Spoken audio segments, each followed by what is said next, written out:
morning po. Meron po tayo ditong bagong resort dito po sa Barangay Madulaw.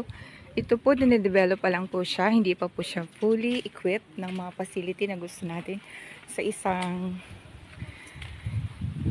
resort. Pero ito po yung kumbaga saan ay patikim. Ano po? Ayan. Ito po may mga dwarf na coconuts po dito. Meron po tayong mga solar light. Ayan. Solar powered light po. Ayan o. So, hindi na po kailangan ito ng kuryente. Then, ito po, oh, medyo maganda po, ano. Yan. Ito yung pinakang entrance nila po. Yan. Yan po, lalagyan pa po diyan ng mga tree house. And then, ito po yung overlooking sa dagat. Ano po, ayan. Ganda po ng view. Malakas po ang hangin. Masarap ang hangin. Nakaka-relax. Ayan, ito po sa gabi may ilaw siya. Ganda po tingnan sa gabi. Yung ilalim po nito, meron po tayong ito po ay pinakang parang pwede po siyang function hall. Ayan o. Di ba po ang ganda? Ganda ano po. Ayan, ito naman po yung kanilang toilet. Pwede din po ditong maghugas ng pinggan. Pwede po siguro magluto dito pag gusto nyo pong magluto.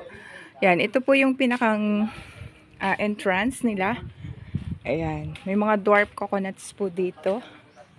And then yan. Yan daw pong kubo na yan. 1,000 po isa. And then, ang function hall po ay 1,005. Yan.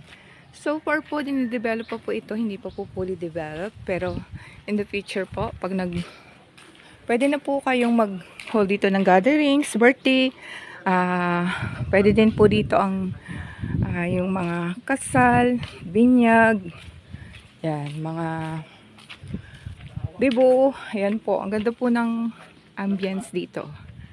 Yan, nakaka-relax po tingnan kasi nakita nyo po may dagat po dito. Ano po? So, pag gusto nyo pong pumunta dito, kontakin nyo lang po si Ma'am Dorothy Abelia. Siya po yung pinaka dito.